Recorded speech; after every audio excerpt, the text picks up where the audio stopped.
you so much, and requesting Pawan Kalyan garu to please speak.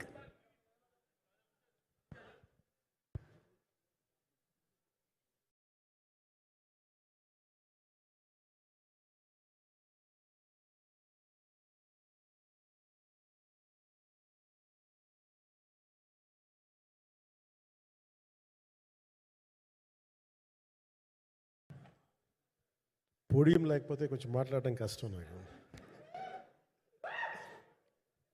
అంటే ఎలా ఉందంటే నగ్నంగా ఉన్నట్టుంది పోడియం లేకపోతే.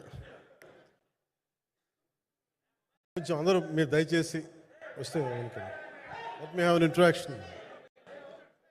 అంటే నా జీవితంలో మొట్టమొదటిసారిగా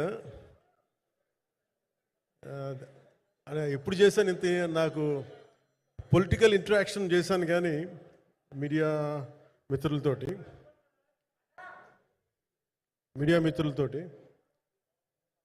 సినిమా పరంగా నేను ఎప్పుడు ఆలోచించలేదు, ఎప్పుడు నాకు చేయలేదు. ఫస్ట్ టైం మొదటిసారి నేను ఎప్పుడు కొంచెం మొహాట పడతాను మాట్లాడటానికి సినిమాకి సంబంధించినంత వరకు. ఇక్కడ సినిమాని ఎలా ప్రమోట్ చేసుకోవాలో నాకు తెలియదు. పని చేయడం తెలుసు తప్ప దీన్ని అంటే మనం ఇంత చేసామని చెప్పడం ఎప్పుడు నాకు కొంచెం ఎబ్బెట్టుగాను ఇబ్బందిగా ఉంటుంది. నేను చాలా యాక్సిడెంటల్ యాక్టర్ అండ్ ఇంకా గత్యంతరం లేక టెక్నీషియన్ అయిన వాడిని. నాకు నచ్చే సన్నివేశాలు, నచ్చే సినిమాలు చేసుకోవడానికి. ఆ పరిస్థితుల్లో ఇది నా మొదటి ఇంటరాక్షన్. ఇది నా కూర్చోండి.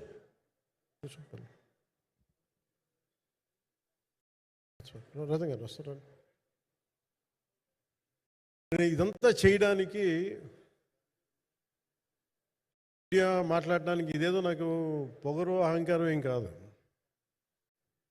సినిమా గురించి నాకు చెప్పుకోవడం ఎబ్బెట్టుకోవడం, ఏం మాట్లాడాలో తెలియక, చెప్తే ఎక్కువైపోద్దా చెప్తే తక్కువ అయిపోద్దా అని. కానీ ఈ పర్టికులర్ ప్రెస్ మీట్ ఎందుకు పెట్టానంటే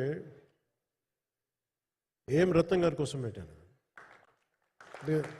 అంటే సినిమా బతకాలి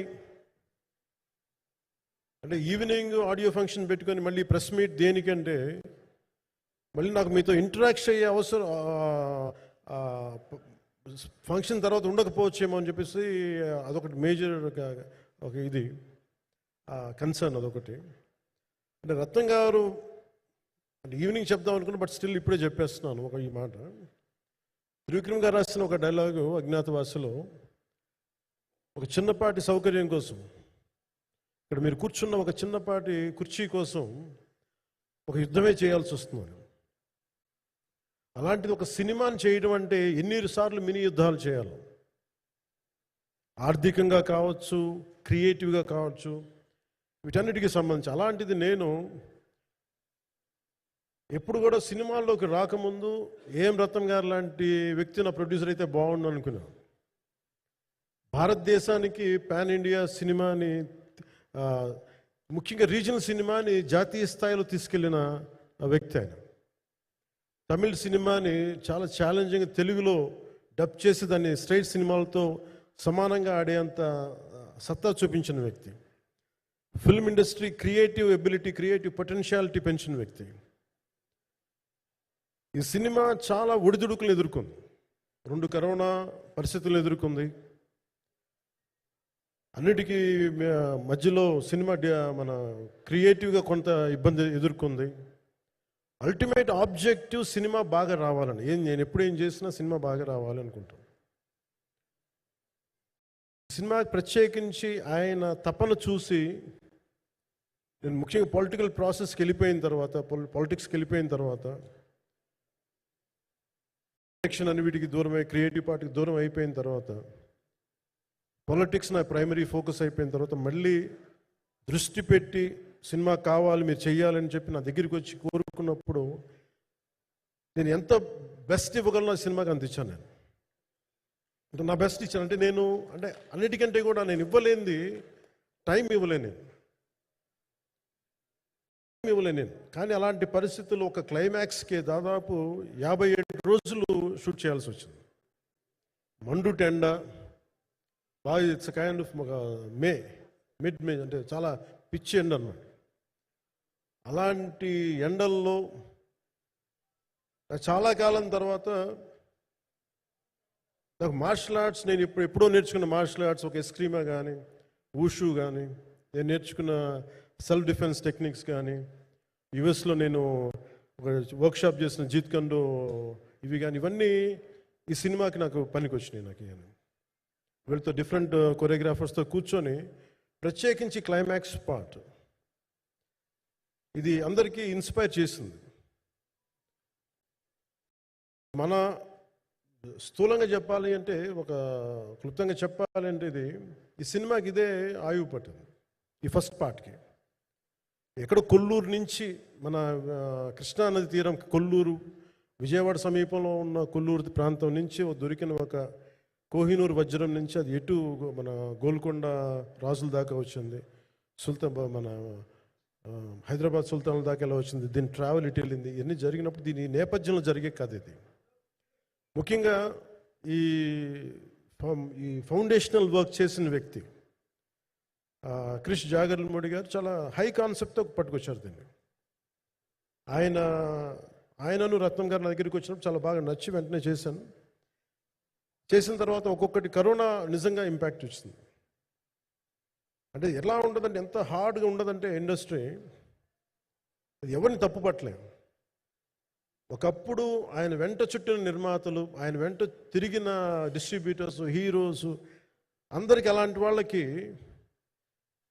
ఒక నిర్మాతగా ఆయన తపన పడుతుంటే నాకు అంటే ఆయన కోసం ఖుషి తీస్తున్నప్పుడు కానీ ఆయనతోటి ఎంత సౌకర్యం ఇచ్చారంటే, అసలు మాకు 1 month ముందు ప్రీ ప్రొడక్షన్ అయిపోయి నాకు అంత సౌకర్యాన్ని ఇచ్చారు. నేను కంపోజ్ చేసిన యాక్షన్ సీక్వెన్సెస్ కానీ, ఫైట్స్ కానీ, ఖుషీకి నాకు ఆల్రెడీ ఒక 1 month 1.5 month థియేటర్ నాకు ఇచ్చేసి, మన సురేష్ ఎఫెక్ట్స్ థియేటర్ మొత్తం ఇచ్చి నాకు అంత లగ్జరీ ఇచ్చిన వ్యక్తి ఆయన నలిగిపోతుంటే నాకు నిజంగా చాలా బాధేస్తుంది. ఒకసారి it is not about money, it's not about success, it's about standing by whom you trust, who stood for the people and who stood for the industry. నాకు ఎందుకు ఇది మీతో పంచుకోవాలనిపించింది. సినిమా ఎంత విజయం ఇది నాకు నిజంగా తెలియదు, ఎందుకంటే నేను ఇట్లా అనుకోవచ్చు, ఇంకోలా కానీ ఒక్కటి మటుకు చాలా సిన్సియర్గా చెప్పగలను. Krish came out with very good concept, చాలా హై కాన్సెప్ట్ పట్టుకొచ్చారు. కొంత వ్యక్తిగత కారణాలు, కొన్ని ప్రొఫెషనల్ కారణాలు ఆయన ప్రాజెక్టుకి బయటికి వెళ్ళినా కానీ, దీన్ని ఫౌండేషనల్ వర్క్ చేసిన క్రిష్ గారికి మనస్ఫూర్తిగా నా హృదయపూర్వక ధన్యవాదాలు తెలియజేస్తాను మా అందరి తరఫున. అలాగే తర్వాత స్టెప్ ఇన్ అయింది మన జ్యోతికృష్ణ గారు. ఖుషి సినిమా చేస్తున్నప్పుడు అప్పుడే లండన్ ఈ ఫిల్మ్ మేకింగ్ కోర్స్ చేసి మన డైరెక్షన్లో ఇన్స్టిట్యూట్ అంతేనా డైరెక్షన్ ఫిల్మ్ మేకింగ్ కోర్స్ చేసి అప్పుడే గ్రాడ్యుయేట్ అయ్యి వచ్చి అప్పటి నుంచి ఉన్నప్పుడు బట్ యాక్చువల్ తనతో మాట్లాడుతుంటే మోస్ట్ సెన్సిబుల్ డైరెక్టర్ అనిపించారు. ఈ ఒక టైంలో ఏమనిపించిందంటే, బయట ఉన్న మాటలు కానీ అసలు సినిమా వస్తుందా లేదా బయటికి అని ఉండేది. కానీ మాకు ఎప్పటికప్పుడు నీరసం పడిపోయినప్పుడల్లా, నాకు నీరసం వచ్చేసేది. సినిమా అవ్వదా అనుకున్నప్పుడల్లా దీనికి ప్రాణవాయువునిచ్చిన వ్యక్తి కీరవాణి గారు. ప్రతిసారి వర్క్ చేసి నేను, ఎందుకంటే సినిమా చివరి దాకా నేను నమ్మను ఎప్పుడు. నేను ఒక సినిమాని నేనేం నమ్ముతాను, చిన్నప్పటి నుంచి వెరీ ఫార్మేటివ్ ఇయర్స్లో నుంచి కూడా ఒక మంచి సినిమా గురించి నువ్వు మాట్లాడక్కర్లా, రిలీజ్ అయితే బాగలేకపోతే ఎలాగ మాట్లాడక్కర్లా. అందుకే నేను ఎప్పుడు సినిమా క్వాలిటీ మీద దృష్టి పెడతాను తప్ప ఇంక మిగతా వాటి మీద మాట్లాడను. అందుకే నాకు ఎప్పుడు ఈ మాట్లాడటం అనే దాని మీద ఎప్పుడు దృష్టి పెట్టలేం. కానీ ఫస్ట్ టైం ఈ సినిమాకి చాలా అవసరం అనిపించింది. ఎందుకంటే ఒక నిర్మాతలు కనుమరుగవుతున్న ఈ సమయంలో ఒక బలమైన సినిమా తీసి ఒడిదుడుకుల్ని తట్టుకోగలిగి ఒక నిర్మాత కనుమరుగవ్వకూడదు.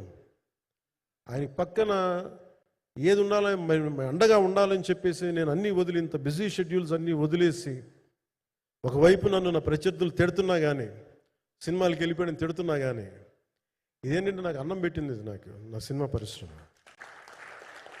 అంటే ఇక్కడున్న మిత్రులందరూ కూడా చాలామందికి నేను ఇండివిజువల్ ఇంటర్వ్యూస్ ఇచ్చాను. నేను చాలాసార్లు నాగేంద్ర కానీ మీరు కానీ చాలామందికి, వీళ్ళందరూ చాలామందికి నేను వ్యక్తిగతంగా తెలుసు. కాకపోతే నాకు సినిమా అంటే నేను సినిమా గురించి ఎక్కువ చెప్పలేక ఎక్కువ మాట్లాడలేను. కానీ బట్ నాకు నిజంగా సినిమా మీద అపారమైన గౌరవం, సినిమా మీద అపారమైన ఆసక్తి, నాకు ప్రాణవాయువు అది. Story telling is a necessity for all each and every individual.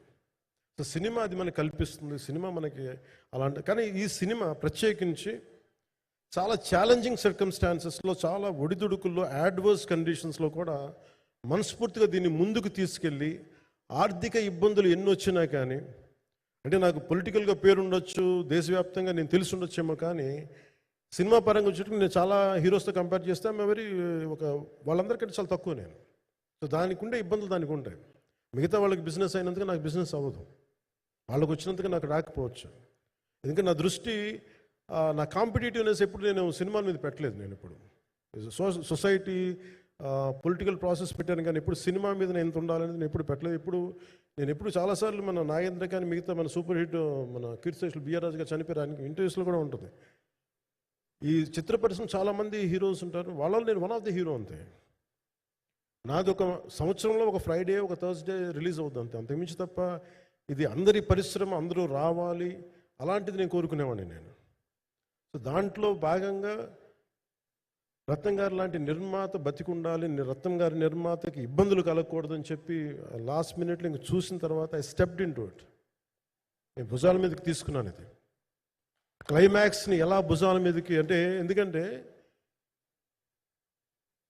ముఖ్యంగా ఇక్కడ ఇది ఇంకొక బలమైన స్టార్ కాస్టింగ్ చాలా బాగా చేశారు నేను.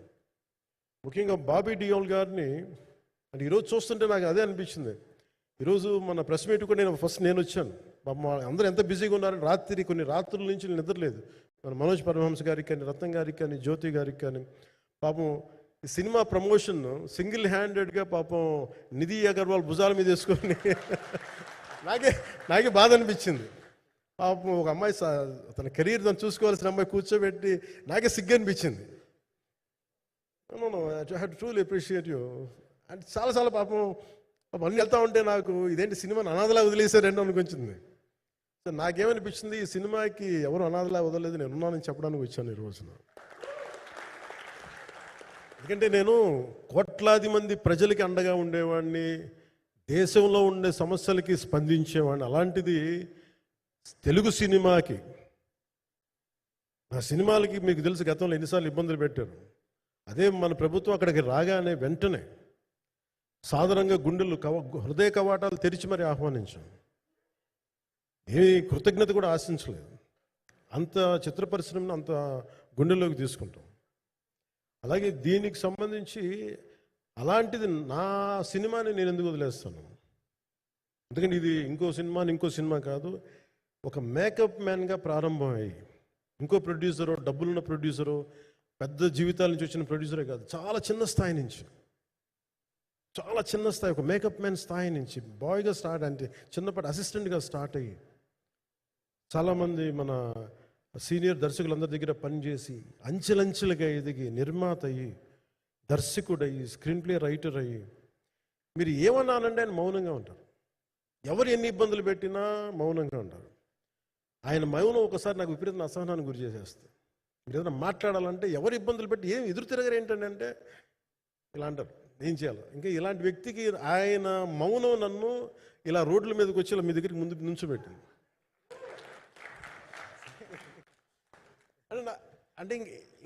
అంటే ఆయన ఏంటంటే చెప్తారు, ఆయన మౌనం అంటే రమణ మహర్షి నుంచి బాగా నేర్చుకున్నట్టున్నారు. మౌనం అన్నిటికీ సమాధానం. సో నాకు మనస్ఫూర్తిగా ఈ స్టార్ కాస్టింగ్ ఒకటి అంటే నాకు చిత్ర పరిశ్రమ మీద ఎందుకు ఇంత గౌరవం అంటే, మనందరం కులాల మీద, మతాల మీద, ప్రాంతాల మీద, భాషల మీద కొట్టుకుంటూ ఉంటాం. But any film industry take in this world, especially Indian film industry, దీనికి there is no caste discrimination, there is no region discrimination, there is no religion discrimination, nothing. It's purely your creative potentiality, purely your creative ability. నువ్వు చిరంజీవి గారి తమ్ముడు కావచ్చు, చిరంజీవి గారి కొడుకు కావచ్చు, లేదంటే ఇంకొకళ్ళు అబ్బాయి కావచ్చు, మేనల్లుడు కావచ్చు, ఇట్ డజంట్ మ్యాటర్. నీకు టాలెంట్ లేకపోతే నువ్వు నిలబడలేవు, నీకు సత్తా లేకపోతే నువ్వు ఇక్కడ ఉండలేవు. అది నా కొడుకైనా సరే. ఇట్ ఆల్ డిపెండ్స్ నీకు ఎంత టెనాసిటీ ఉంది, ఎంత పర్సీవరెన్స్ ఉంది, ఎంత నిలబెట్టుకోగలవు, ఎంత నిలదొక్కుకోగలవు, ప్రతికూలతలు ఎంత బలంగా నిలబడగలవు. ఒక నిర్మాత సినిమా తీయడం అంటే ఒక యజ్ఞం చేయడం లాంటిది. తిట్లు తినాలి, ఇబ్బందులు పడాలి, అన్ని పడిన తర్వాత ఫైనల్ డబ్బులు మిగిలితే కూడా లేదు తెలియదు. ఇలాంటి పరిస్థితుల్లో నాకేమనిపించిందంటే ఈయన పడ్డ కష్టం చెప్పాలనిపించింది ఈ రోజున. ఈ ప్రెస్ మీట్ తాలూకు ముఖ్య అంశం ఒక చిన్న స్థాయి నుంచి వచ్చిన వ్యక్తి నిర్మాతగా ఎదిగి ఆయనకున్న పాపం ఆయన మంచితనం ఆయన్ని శాపంగా అవ్వకూడదని చెప్పి ఒక ఉద్దేశంతో ఆయన మంచితనం చెప్పాలి, ఆయన ఒక మంచి సినిమా చేశారని చెప్పడానికి నేను ఈ రోజున మీ ముందుకు వచ్చాను. ఎందుకంటే నేనేం నమ్ముతానంటే సినిమా బాగుంటే ఎలాగో చూస్తారు, దీని గురించి చెప్పక్కర్లేదు. సినిమా బాగాలేకపోతే ఎలాగో చూడరు, మీరు ఎంత పబ్లిసిటీలు చేయండి ఇవన్నీ అనుకోండి. అందుకే నేను పెద్ద ఎక్కువ మాట్లాడడానికి ప్రయత్నం చేయను. కానీ ఈ పర్టికులర్ రోజు మటుకు, ప్రత్యేక ఈ రోజు మటుకు ఆయన పడ్డ కష్టం ఈ సినిమాకి, అలాగే ఒక్కొక్క కాస్టింగ్ ఆయన చేసింది, దీనికి నేను క్రిష్ గారిని కూడా చాలా మనస్ఫూర్తిగా అభినందిస్తున్నాను. ఎందుకంటే ఆయన కూర్చున్నప్పుడు ఎంతమందిని పెట్టాం, ఒక ఔరంగజేబ్గా మిగతా నటులు ఒకళ్ళిద్దరు యాక్టర్స్ని పెట్టి కూడా ఒకళ్ళ చేత యాక్ట్ చేయించాం ఒకళ్ళ చేత. కానీ Bobby Deol so apt for Aurangzeb, ఎంత కన్విక్షన్తో చేశాను. అప్పటికి ఆయనకి ఇంకా ఆయన చేసిన హిందీ సినిమాలు కూడా రాలేదు ఇంకా ఆయనకి. ఎంత కన్విక్షన్తో చేశారంటే నాకు నిజంగా ఆయనతో యాక్ట్ చేయడం చాలా ఆనందాన్ని ఇచ్చింది. సో అలాంటి బాబీ డియోల్ గారిని మొత్తం pan India. Manoj Paramahamsa was roped in last. ఇంకా సినిమా ఎట్లా మనం అయిపోవాలి, నేను పాలిటిక్స్కి వెళ్ళిపోయిన తర్వాత డిప్యూటీ సీఎం బాధ్యతలు తీసుకున్న తర్వాత అందరికీ అయిపోయింది, ఇంకా సినిమాలు చేయలేడు ఇతను, ఎలా చేస్తాడంటే నాకు తెలుసు కష్టం అని.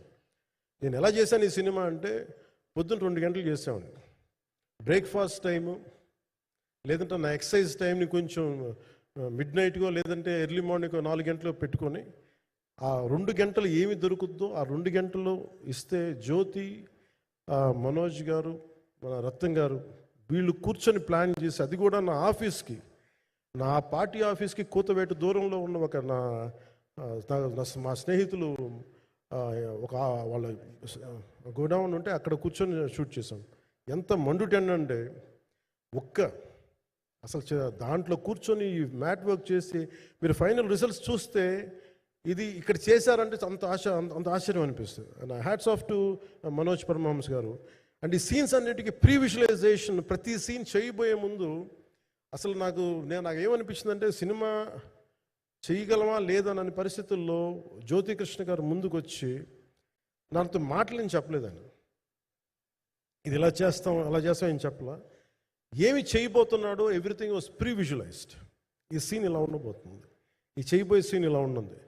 నాకు దాని మీద ఆత్మవిశ్వాసం కలిగింది. నాకు లేదు, ఒక సత్తా ఉన్న దర్శకుడు, తెలుగు చిత్ర పరిశ్రమకి సైజ్ తీయగలిగేవాడు, మంచి సాలిడ్ ఎడిటింగ్ సెన్స్ ఉన్నవాడు, మ్యూజికల్ సెన్స్ ఉన్నవాడు. అలాంటి వ్యక్తికి మనోజ్ పరమహంస గారు తోడారు. వీళ్ళిద్దరు కాంబినేషన్లో రత్నం గారి అనుభవంతో ఈ రోజున ఒక మంచి ప్రోడక్ట్ అయితే తీసుకొచ్చాం. ఇది ఎలా ఉంటుంది, ఎలా ఉండబోతుంది, ఎంత హిట్ అవుతుంది అనేది ఇది సంపూర్ణంగా ప్రజల చేతిలోనే ఉంటుంది. అది ఏ స్థాయిలో ఇది ఉంటుంది అనేది అది ప్రజలు చెప్పాల్సింది తప్ప ఇది నేను చెప్పుకునేది కాదు. బట్ నా వరకు నేను ప్రత్యేకించి నేను వ్యక్తిగతంగా చేసింది ఈ సినిమాకి, అపార్ట్ ఫ్రమ్ యాక్టింగ్ కాంట్రిబ్యూషన్, నేను ఏ సినిమా చేసినా ప్రతి సన్నివేశంలోనూ ప్రతి సాంగ్ అండ్ డాన్స్లో కూడా కొన్నిసార్లు నేను చేయలేక, నేను ఒక రిలక్టెంట్ యాక్టర్లో ఎలాగో టెక్నీషియన్గా కూడా నాకేంటంటే సుస్వాగతం సినిమాలో నన్ను తీసుకెళ్ళి వైజాగ్లో బస్సు మీద ఎక్కించి డ్యాన్స్ చేయమన్నారు. చచ్చిపోయాను డ్యాన్స్ చేయలేక. ఇంకా మిగతా వాళ్ళకి ఎంత తేలికైన డ్యాన్స్ నాకు చేయాలంటే నేను గింజుకుపోయి నేను అనుకున్నాను ఈరోజు ఇంక సినిమాలు మానేస్తాను చెప్పి మా వదినికి ఫోన్ చేసి కూడా చెప్పాను, చాలా పర్యాలు చెప్పాను. అలాంటి అందుకని నాకేంటంటే సాంగ్ అండ్ డ్యాన్స్ కూడా నేను ఎలా చేయగలను దానికి అనుకోగా నేను ఎత్తుక్కుంటాను. అలాగే యాక్షన్ సీక్వెన్స్ కూడా రియల్ లైఫ్లో కొడితే ఎలా ఉంటుంది, మార్షల్ ఆర్ట్స్లో సాధన ఉన్నవాడిని, ఈ లాట్ ఆఫ్ వర్క్షాప్స్, ఈ మార్షల్ ఆర్ట్ వర్క్షాప్స్ చేసిన వాడిని కాబట్టి హౌ రియలిస్టిక్ వీ కెన్, ఎంత సహజంగా మనం వెళ్ళగలం, వీటి మీద ఒక అవగాహన ఉన్నవాడిని కాబట్టి చాలాసార్లు కూర్చుంటాను. కానీ ప్రత్యేకించి ఈ 20 మినిట్స్ లాస్ట్ సెకండ్స్ ఇది 2 పార్ట్స్గా ఎలా అయింది అంటే, ఒరిజినల్ థాట్ కృషి గారి దగ్గర నుంచి వచ్చినప్పుడు ఇట్ వాస్ క్వైట్ లాంగ్. ఒక నిర్ణయం, ఈ సినిమా ఒక పార్ట్లో అవుద్దని అనేవాడు మొదటి నుంచి. బట్ లేటర్ వాళ్ళు డిసైడ్ చేసుకొని ఒక టైంలో ఇది అవ్వదు, you want make it as 2 parts అనుకున్నప్పుడు ఎక్కడికి వచ్చి ఆగిందంటే ఈ క్లైమాక్స్ దగ్గరికి వచ్చి ఆగింది ఫస్ట్ పార్ట్. సో చెప్తున్నప్పుడు నాకేమనిపించిందంటే, how else we can take it, how else we can scale it up. So దానికి నేను కూర్చొని నాకున్న ఈ మార్షల్ ఆర్ట్స్ కానీ బేసిక్ యాక్షన్ కొరియోగ్రఫీ నా ప్యాషన్ కాబట్టి ఈ పర్టికులర్ డ్రామా, ఈ పర్టికులర్ దాంట్లో ఏంటంటే మొఘల్ టైమ్స్లో ప్రతి ఒక సగటు భారతీయుడు అనుభవించిన బాధ అది. ఒక యావరేజ్ సగటు భారతీయుడు మొఘల్ కాలంలో అనుభవించిన ఒక ఒక ఒక సిచ్యువేషన్. ఆ సిచ్యువేషన్ హీరోకి సంబంధం ఉండదు, కానీ how he gets entangled, how he gets involved in it, that is the outcome, that has been captured. So దీన్ని ఒక 57 days మేము చేయగలిగామంటే, ఆ రోజు నాకు కనుక మన జ్యోతి గారు ఉండుంటే పక్కన, maybe I would done it in at least ఒక 50% ఆఫ్ ఇట్. ఎందుకంటే నేను చెప్పింది అలా చేయగలరు ఇవన్నీ కూర్చోబెట్టి వీ డిడ్ అవర్ బెస్ట్. అంటే నేనేమనుకున్నా అంటే, క్లైమాక్స్ చేసేటప్పుడు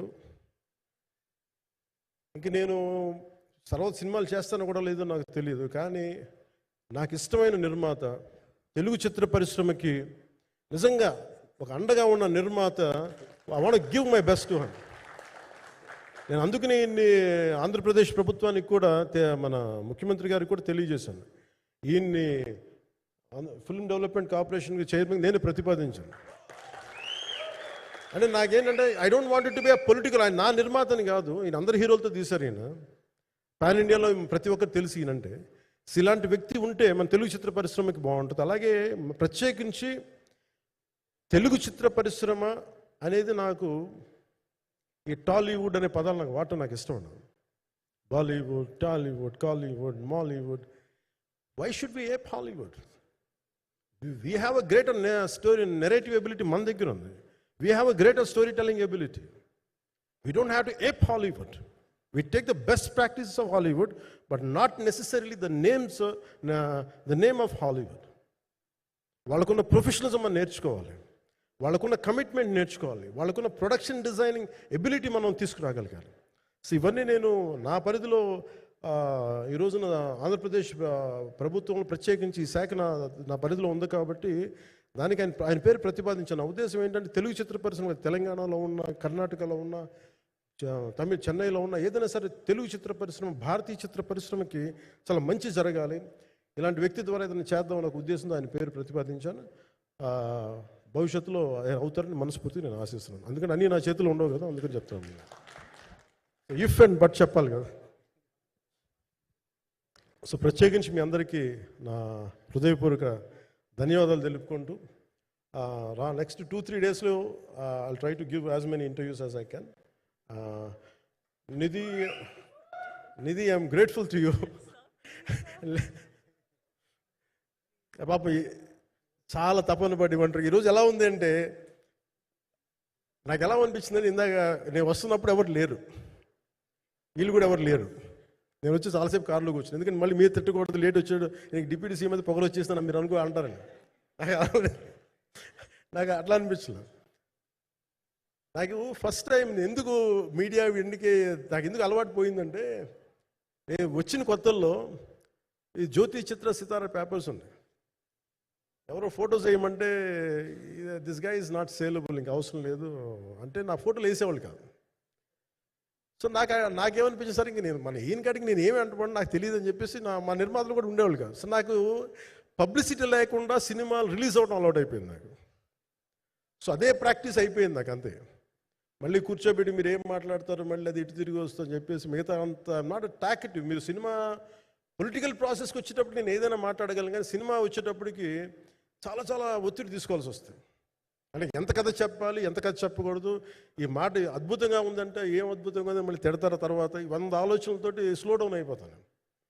బట్ కానీ నాకు మనస్ఫూర్తిగా ఈ సినిమా ఐ హోప్ వచ్చిన ప్రతి ప్రేక్షకులందరికీ కూడా ఒక మంచి అనుభూతిని ఇస్తుంది. నేను మనస్ఫూర్తిగా నేను నమ్ముతున్నాను. ఖచ్చితంగా అలాంటి అనుభూతిని ఇస్తుంది. మీరు థియేటర్లోంచి బయటికి వెళ్ళేటప్పుడు మటుకు విల్ గో విత్ ఒక ఎనర్జెటిక్ ఫీల్తో వెళ్తాయి. అంతవరకు చెప్పగలను నేను. ఎందుకంటే నేనే నమ్ముతాను, సినిమాకి వెళ్ళేటప్పుడు సినిమా ఒక స్టోరీ చెప్పినప్పుడు నా జీవితంలో చిన్నపాటి ప్రభావం చూపించాలి. అలాంటి ప్రభావం, అలాంటి ఎనర్జీ ఇచ్చే సినిమా అవుతుందని మనస్ఫూర్తిగా నేను ఆశిస్తూ మీ అందరికీ ప్రత్యేకించి మీ అందరికీ పేరు పేరున ధన్యవాదాలు తెలియజేస్తున్నాను. ఇంకా మాట్లాడాలని ఉంది కానీ సాయంత్రం ఈవెంట్ ఉంది కాబట్టి ఇంకొక మారు నేను చెప్తాను ఎందుకు ఈ పర్టికులర్ ప్రెస్ మీట్ అంటే I want to tell you I'm grateful to each one of you. I'm grateful to you. Thank you for standing by us. Thank you very much.